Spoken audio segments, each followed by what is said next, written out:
Di manakah terletaknya klinik pergigian Dr. Reza Chatri?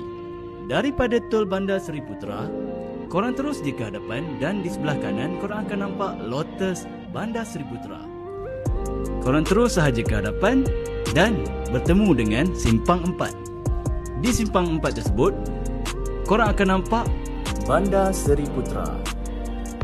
Dan korang belok sahaja ke kanan,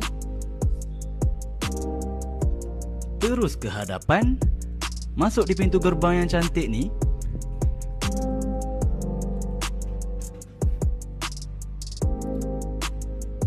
Dan belok ke kanan.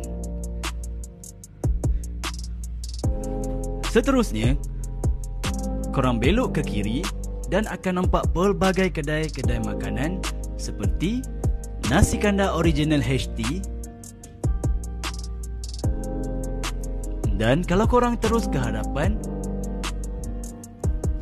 klinik pergigian Dr. Reza Chatri berada bersebelahan dengan Big Tasty. So, semoga video ini membantu.